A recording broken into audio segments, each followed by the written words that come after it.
Some think that children should start school as early as possible, while others believe that they should start school at the age of 7. Discuss both views and give your own opinion. This is a discussion essay, and then we have to give our own opinion. So, first, we will write our introduction. In the first body paragraph, we will discuss the one side, and in the second body paragraph, second side, and in third body paragraph we will give our own opinion and then our conclusion. So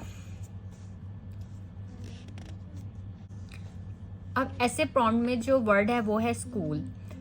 तो जब हम paraphrasing करने लगेंगे introduction में, तो हम जो है स्कूल की जगह दूसरे वर्ड्स भी यूज़ कर सकते हैं, क्योंकि ये अर्ली ईयर्स, क्योंकि चिल्ड्रन के स्कूल स्टार्ट करने की बात हो रही है, तो ये अर्ली ईयर्स की बात हो रही है, जब एडमिशन लेते हैं तो उसको कहते हैं फॉर्मल एजुकेशन.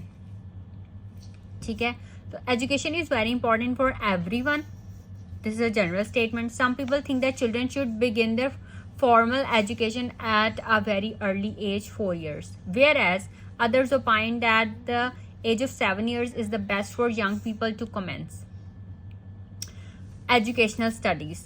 अब ये जो है ये सिनोनिम्स हैं. हम एजुकेशनल स्टडीज यूज करें क्योंकि एजुकेशन की बात हो रही है, अर्ली ईयर्स, स्कूल एजुकेशन, तो हम एजुकेशनल स्टडीज, ये जो है ये सिनोनिम्स है, या आप कह लें टॉपिक स्पेसिफिक वोकैबुलरी है. This essay intends to analyze both perspectives. I believe that both approaches have their merits and drawbacks. So, parents have to make the choice according to the situation of the family.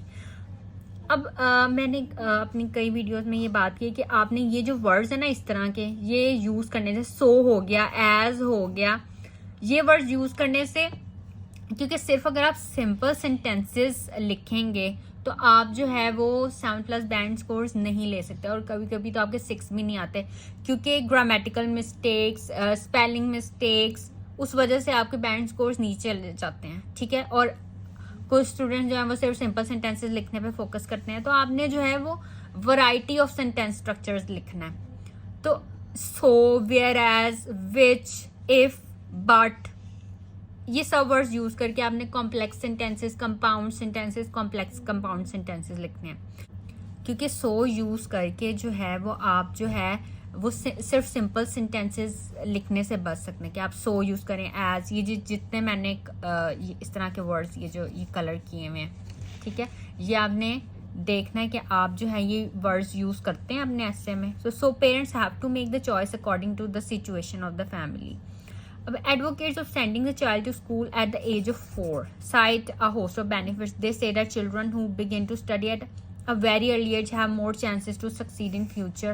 तो जो आप सोचते हैं कि जो ये सोचते हैं कि 4 years की एज में स्टूडेंट को एडमिशन करा देना चाहिए, तो उसके क्या बेनिफिट्स हैं, इस बॉडी पैराग्राफ में आपने वो लिखने हैं. और ये जो हैं ये कॉम्प्लेक्स स्ट्रक्चर्स हैं, कंपाउंड sentences, complex sentences, ये conditional sentence है.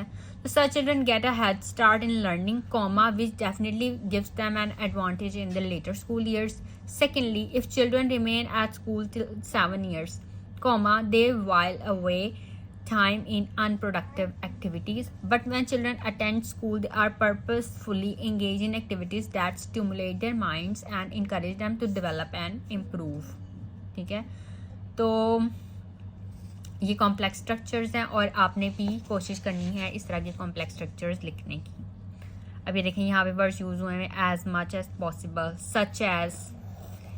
ठीक है, अब बेसिक क्वालिटीज़ की बात हो रही है. Basic qualities such as kindness, self confidence and a good sense of humour can not be gain from studying.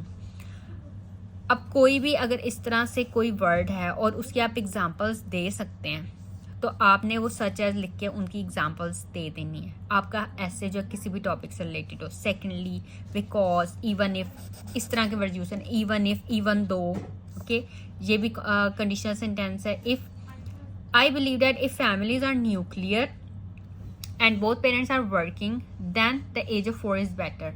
तो अब यहाँ पे मैंने अपना ओपिनियन ये दिया कि अगर न्यूक्लियर फैमिली है, ठीक है, तो एज ऑफ 4 इज बेटर है, क्योंकि दोनों पेरेंट्स जो हैं वो वर्किंग हैं, उन्होंने काम पे जाना होता है, तो तो इस वजह से 4 इयर्स में एडमिशन करवा देना चाहिए। लेकिन अगर जॉइंट फैमिली है, दूसरे फैमिली मेम्बर्स हैं टेक केयर करने के लिए, तब आप 7 इयर्स की एज में भी। तो ये मैंने अपना ओपिनियन दिया और आपका जो ओपिनियन आप वो लिख सकते हैं, ठीक है। तो ये इसमें एज यूज हुआ है। इस सेंटेंस स्ट्रक्चर को देखें। In joint families the age to begin schooling can be deferred to 7 years as children are being looked after by other members of the family, ठीक है। तो आपने ये देखना है आपने किस तरह ये वर्ड यूज कर रहे हैं सेंटेंस कॉम्प्लेक्स स्ट्रक्चर लिखने के लिए। तो as, so, if, even though, although, however, ये वर्ड्स आपने यूज करने हैं अपने ऐसे में। Now look at the conclusion. To conclude, both approaches have their own sets of merits. Parents have to see what suits them best and decide accordingly. ठीक है, तो इस essay को read करें and then write this essay in your own words. And if you have any questions, you can ask me in comments.